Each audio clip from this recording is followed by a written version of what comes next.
IFM Noticias.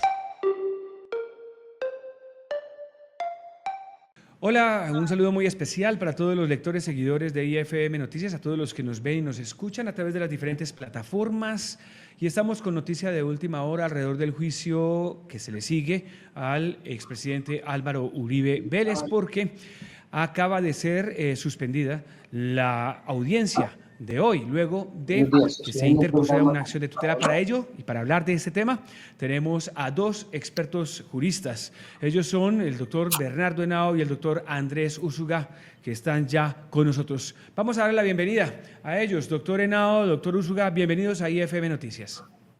Hola, buenos días, ¿cómo están? Cordial saludo para Muy todos. bien.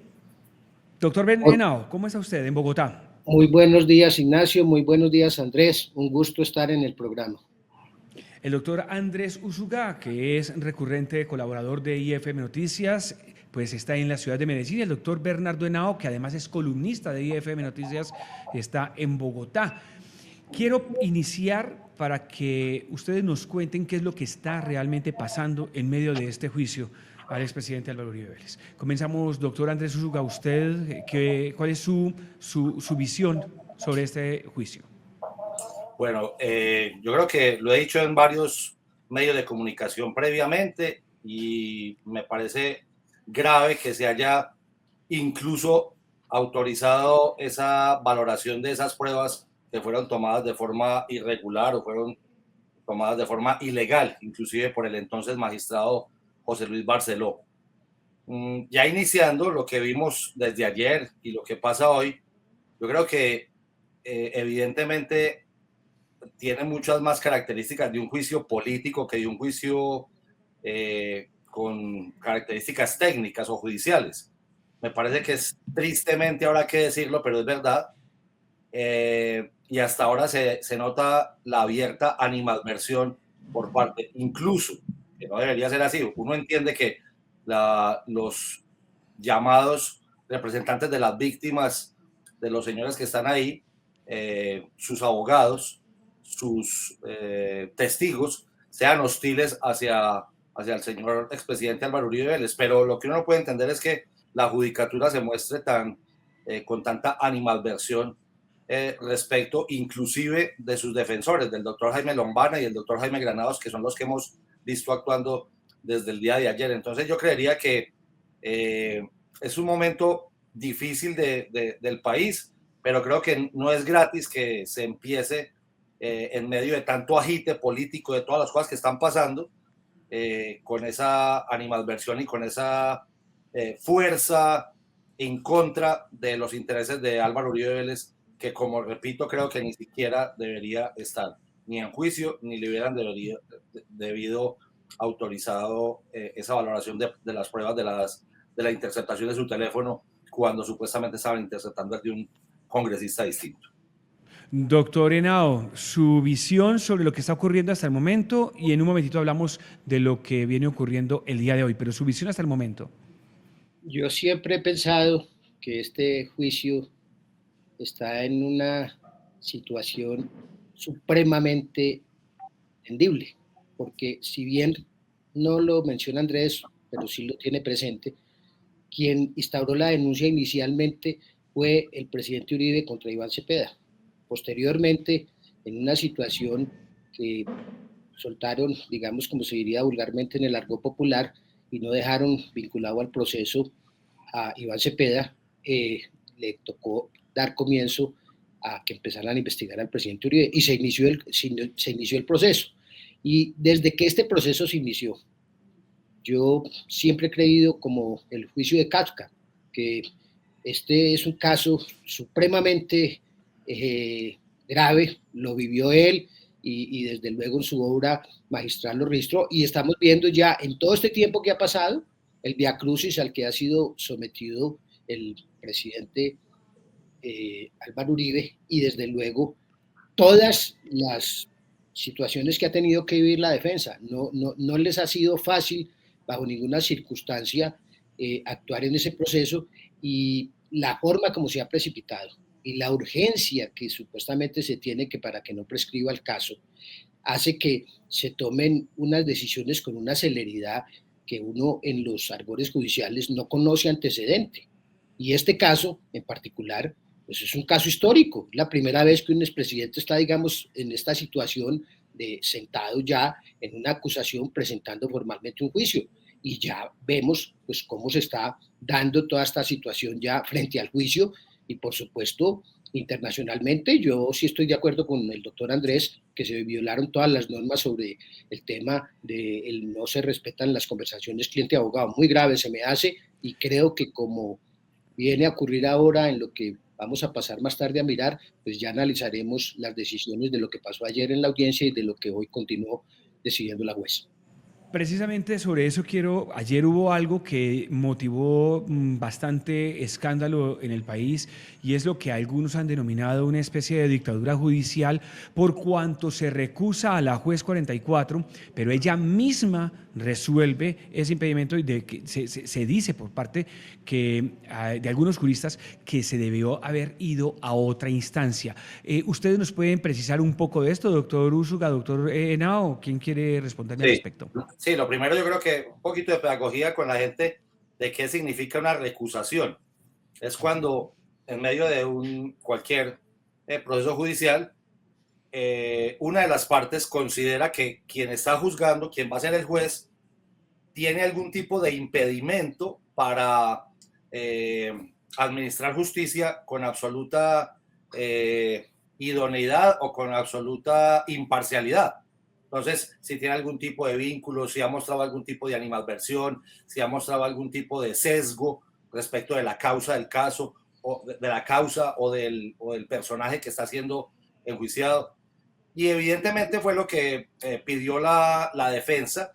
Eso generalmente lo evalúa una instancia superior a quien se le está pidiendo, porque si yo le digo a usted, señor juez, yo creo que usted ha tenido algún tipo de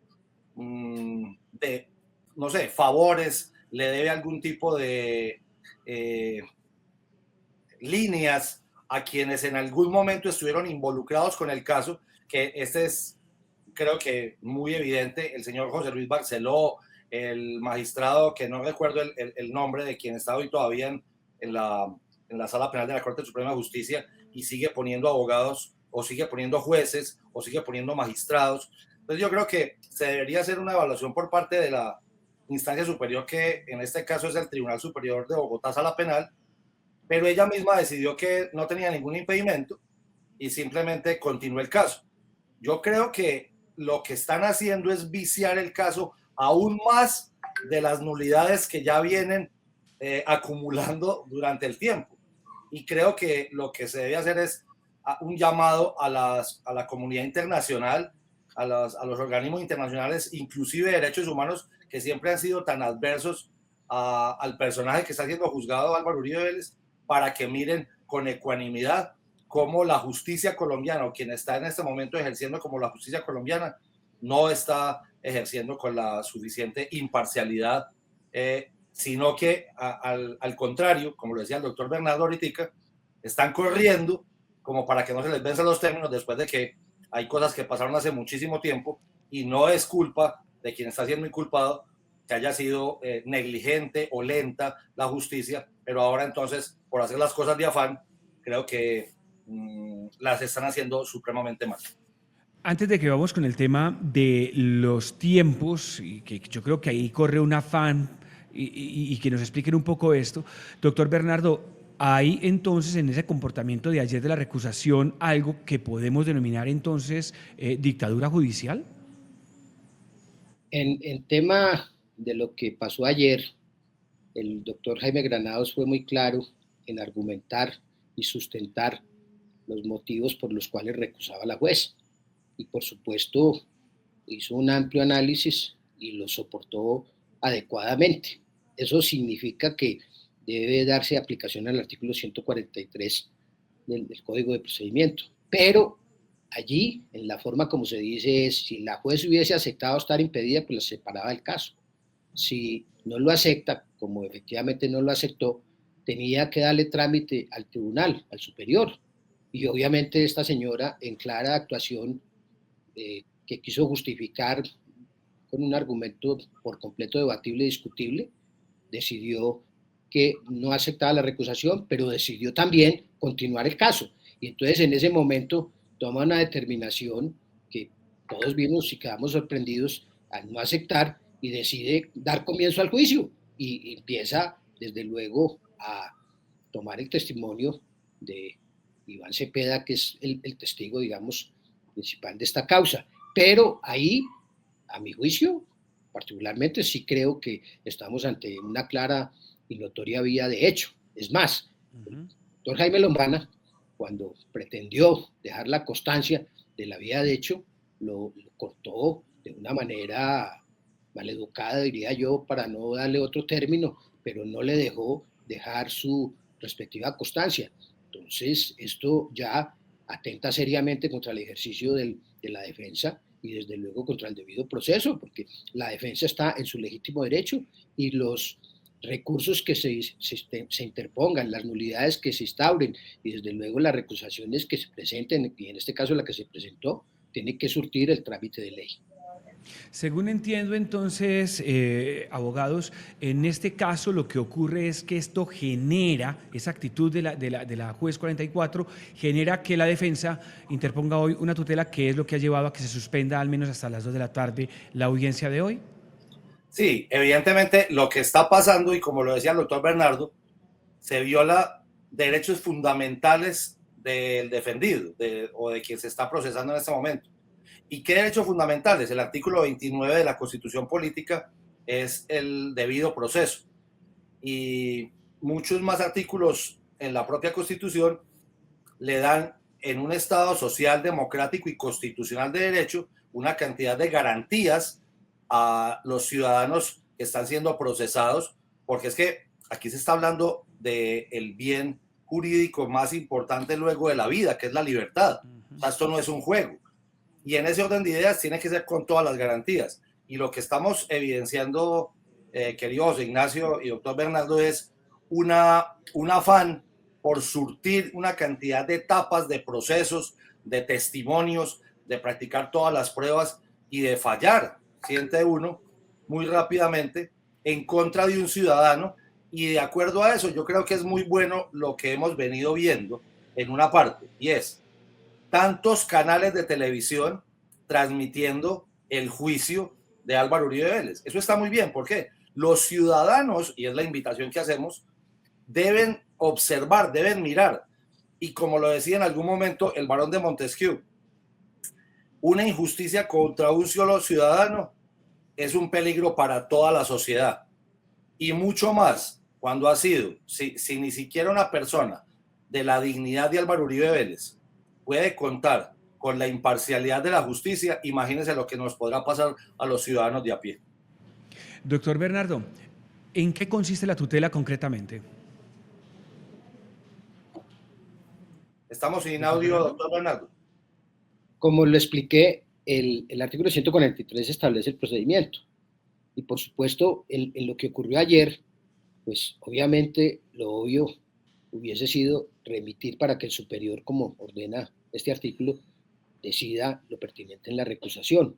Entonces, el doctor Granados, ante la circunstancia evidente de que la juez persiste en esa conducta y no muestra la imparcialidad que ordena la ley, pues no le queda sino el camino de la tutela, y anoche seguramente tuvieron que estar hasta altas horas de la noche trabajando el tema de la tutela para instaurarla hoy, y cuando se citó esta mañana que debían reanudar la audiencia a las 8:30 de la mañana, los abogados no se hicieron presentes en la diligencia. Esto obliga a la suspensión. ¿Qué sigue? Y que, o sea, una tutela Entonces, no se ahí resuelve. llega y se da esa situación. Entonces, hoy, a las 8:30 de la mañana, que no se hicieron presentes los abogados, se da esta situación. Hoy la juez había suspendido hasta las 2 de la tarde, pero luego hizo un análisis concienzudo de que no creía que en ese tiempo el magistrado alcanzaría a resolver la situación y decidió suspender la diligencia hasta el jueves para reanudarla a las 8:30 de la mañana. De alguna manera uno puede entender que esta decisión hoy de la juez la ha hecho meditar un poco en cómo ha sido su mecánica y su procedimiento, pero en la forma como se dio lo que pasó ayer, estamos ahora, pues es una situación muy incómoda. Si ustedes recuerdan en las unidades que se han integrado en este proceso, ella también mantuvo una postura de negación y lo Ujú. al respecto había hecho ganados restaurados le fueron negados por en queja. Y cuando él adelantó la queja respectiva, logró que el tribunal le habilitara muchos de los testimonios que había excluido ella. O sea, aquí la situación particular de esta juez es cargada de alguna manera hacia un sector que es netamente ajeno, digamos, al modo de comportamiento del juez. Por eso, Ujú. en este momento, ha Eh, instaurado esa situación de que debe resolver la hora, él está de acuerdo con lo que decía este juez de tutela, y yo espero y confío que ojalá pues le den la prosperidad a la tutela, le den la medida provisional y se envíe el expediente para que la recusación sea resuelta por el Tribunal Superior de Bogotá como debe ser de acuerdo al artículo 143. Usted nos está precisando precisamente que a las 2 de la tarde ya no va, pues, que lo ha pasado hasta el jueves, porque la primera información que se tenía era que estaba hasta las 2 de la tarde y mi pregunta iba a ser precisamente esa, que cuando hay una tutela, una vez entra reparto, quedan simplemente 2 días para que haya una respuesta a la misma. Pero esto es ya entonces en consecuencia la actuación de la juez, Andrés, queda aplazada hasta el jueves. ¿Qué sigue en este proceso? Lo que esperamos es que el Tribunal Superior de Bogotá proteja los derechos constitucionales del expresidente Álvaro Uribe Vélez como protegería los de cualquier ciudadano. No estamos pidiendo que sea porque es él en específico. Y en ese orden de ideas, fallara que se cumpla el debido proceso.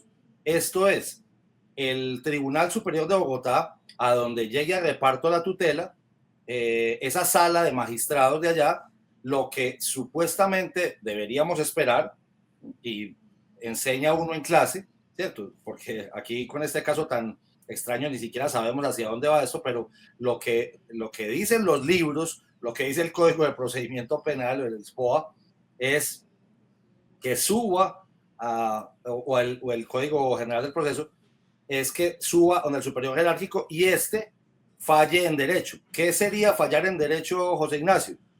Que evidentemente se evalúe la recusación que se había presentado el día de ayer por parte de la defensa, que es el doctor Jaime Granados y el doctor Jaime Lombana, y en ese orden de ideas, pues puedan de pronto designar, esto es, que autoricen la recusación y le remuevan el proceso a esta juez en específico y se lo entreguen a otro, a cualquier otro juez que pudiera evaluar y justipreciar las cosas sin tanto sesgo, sin tanta parcialidad como se ha notado hasta el momento, como lo decía el doctor Bernardo anteriormente, porque no es la primera tensión o el primer pulso que se da entre la defensa y ellos, e inclusive habían querido omitir una cantidad de pruebas que juegan a favor del expresidente, pero sí pretermitieron o permitieron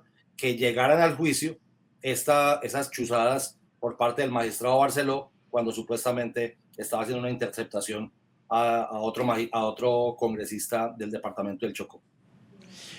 Finalmente quisiera preguntarles sobre los términos de tiempo. Se dice que este proceso, este juicio no podría pasar del mes de octubre porque de llegar a ello pues ya sería inválido, precluirían los tiempos. Ustedes nos pueden explicar un poco cuáles son estos plazos y cómo funcionaría, porque hay quienes desde las bodegas de Iván Cepeda pues están diciendo que lo que está buscando la defensa es dilatar en el tiempo el proceso precisamente para que se agoten los tiempos. ¿Cómo es el tema de los tiempos? Aquí uno tiene que tener presente que las actuaciones como se han venido dando, pues no son culpa en las demoras que se puedan pensar que se da por el aparato y por las decisiones que en un momento determinado adopta la defensa o las partes cuando recurren. El término está clarísimo. La prescripción se causaría el 8 de octubre del presente año. Pero ese no es argumento sobre la base de que crean que está muy próxima esa fecha, que entonces tengan que llegar a imprimir una celeridad inusitada. O sea, nadie está en desacuerdo de que no se muevan los expedientes con el deber que corresponde con la señorita que es. Pero esto en particular, esta señora juez le ha dado ese excepcional tratamiento y dejan conocer esa circunstancia. Por supuesto, yo tengo el firme convencimiento de que el presidente Álvaro Uribe y su defensa lo que quieren es confirmar y demostrar la completa agilidad, los hechos y la absolución por completo de los delitos por los que se está siendo acusado. En consecuencia, los términos, pues en la forma como se está dando este hecho, anticipan, en mi sentir, el afán que tiene esta pues si la mantienen en el conocimiento, veremos qué pueda acontecer con la tutela si le dan el trámite de rigor y ella sigue en conocimiento, pues ya está claro que va a proferir muy probablemente y va a agotar todo el tema de las pruebas antes de esa fecha. Pero aquí, como la vez pasada que se dio esa expectativa frente a la tutela por las pruebas que han sido negadas y que a la postre el tribunal cambió y ordenó otras que son valiosas para la defensa, sí creo yo que en términos de cortos como pueda ser octubre, la cercanía no es el argumento para hacer como se está manejando este juicio en un momento determinado. Aquí hay que rodear de garantías un proceso que no están juzgando a cualquier persona, están juzgando a un expresidente de la República que por primera vez podemos decir que está en una acusación como lo está el presidente Uribe. Y desde luego, él es una persona que ha hecho bastante por este país y merece un trato con la dignidad. El mismo trato que uno a veces ve que le dispensa a la juez deja mucho que pensar y deja mucho que desear, más aún el de la fiscalía.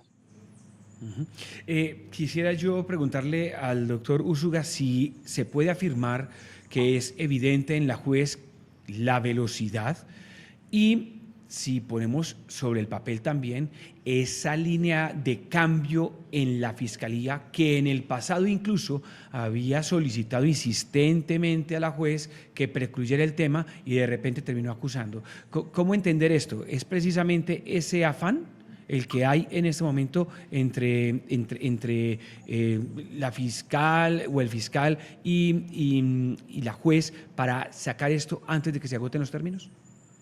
Claro que sí, José Ignacio, pero es que inclusive yo creo que es importante para los ciudadanos que nos ven y que de pronto no tienen tan claro y podrían estar diciendo, pero no es mejor que fallen rápido entonces, como siempre se pide, que la justicia sea con mucha celeridad. Sí, pero es que las culpas de los retrasos sobre el proceso no son del defendido y el aparato judicial, que es algo grande contra un ciudadano y su defensa, pues evidentemente no puede ser una lucha tan desigual como evidentemente lo estamos viendo. Y claro que lo que pasó fue hace un año aproximadamente, en febrero del año pasado, 2024, llegó la nueva Fiscalía General de la Nación. ¿Elegida por quién? Pues de una terna que estuvo muy cuestionada y que evidentemente es una señora que trabajó con el señor Iván Velázquez, que acaba de renunciar al Ministerio de Defensa, de una línea absolutamente gobiernista de este gobierno, y cambiaron toda la percepción que se tenía. Pero adicionalmente, contémosle otra cosa a la gente, Nacho, es que estos son hechos de hace más de 10, 12 años, donde, como lo dijo el doctor Bernardo inicialmente, el primer denunciado era Iván Cepeda, y en algún momento, por obra y gracia del magistrado Barceló, el denunciado pasó a ser víctima y el denunciante pasó a ser investigado.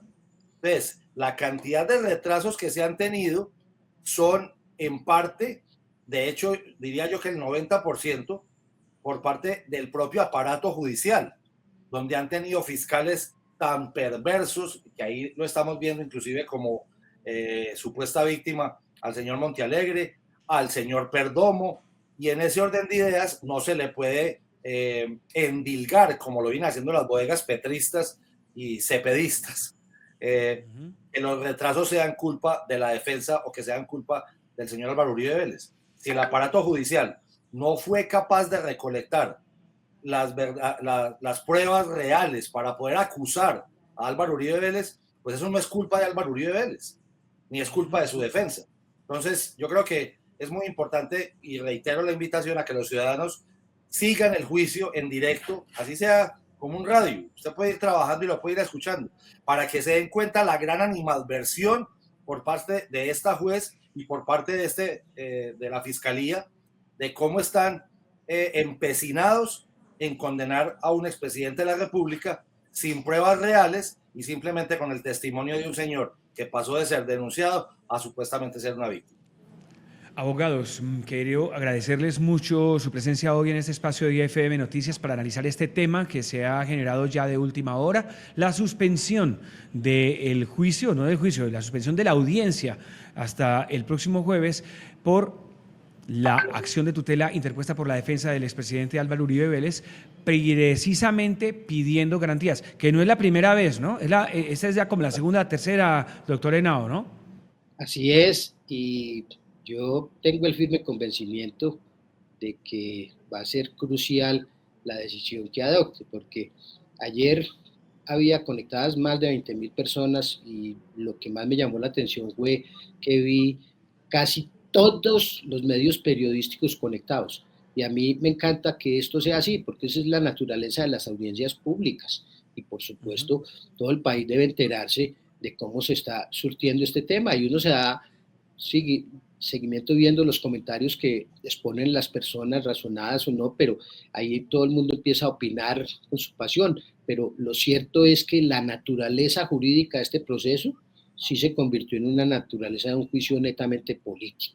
O sea, no nos digamos mentiras, estamos frente a un tema político. Aquí las circunstancias que se están dando en este devenir y en este trabajo que se está haciendo en este momento por la justicia dejan mucho que pensar, dejan mucho que desear, y particularmente siento que en las actuaciones que se van a dar a nivel de derecho internacional va a tener consecuencias, porque en una exposición que en su momento hizo en Barranquilla hace unos dos o tres años, el doctor, el abogado de la presidenta en ese entonces de la justicia, no de la justicia, sino de un gremio que agrupa a todos los abogados en España, dejó saber en la intervención que hizo que era por completo inadmisible esa prueba. Entonces uno sí no puede entender esa insistencia y esa persistencia en querer mantener unas conversaciones que en derecho internacional humanitario siempre, y nosotros todos los abogados tenemos que buscar que se respete esas conversaciones confidenciales entre cliente y abogado. Esos análisis que están haciendo son notoriamente perjudiciales, y aquí en la decisión que adoptó el tribunal de que se discutiera en el juicio esa validez o no validez de esa prueba, pues es bastante riesgoso ese tema. Aquí era de plan la ilicitud de esa prueba que tenía que haberse dado en un momento por el tribunal. No se dio de esa manera, lo pusieron así, y uno como abogado sí piensa mucho que en el ejercicio futuro queda en entredicho una de las garantías más grandes que existía, que es el secreto profesional, y desde luego respetar esas conversaciones cliente y abogado. Esto va a tener repercusiones internacionales y, por supuesto, confiemos en que la situación que va a adoptar el tribunal sea la más justa, ponderada y equitativa para que todos tengamos tranquilidad. Gracias, doctor Henao, y gracias, doctor Úsuga. Veo que este es un hecho inédito en donde la justicia asume un juicio político. Sí, definitivamente es un juicio político, pero confiemos en que el tribunal vuelva por sus fueros y definitivamente pues se lo entregue a un juez absolutamente imparcial y con idoneidad, para que volvamos a creer un poco en la justicia, porque lo que logrará esto, si siguen en esa línea de la animadversión expresa en contra no solamente del procesado, sino de la defensa, como se demostró ayer en el primer día del juicio oral, evidentemente quedará muy maltrecha la justicia colombiana, no solamente con la opinión pública, sino también con la comunidad jurídica internacional, como lo decía el doctor Bernardo. Gracias, abogados, entonces, por estar en IFM Noticias. Nos vemos en una próxima oportunidad. Esté pendiente del desarrollo de esta información y de otras aquí en ifmnoticias.com. Hasta luego. IFM Noticias.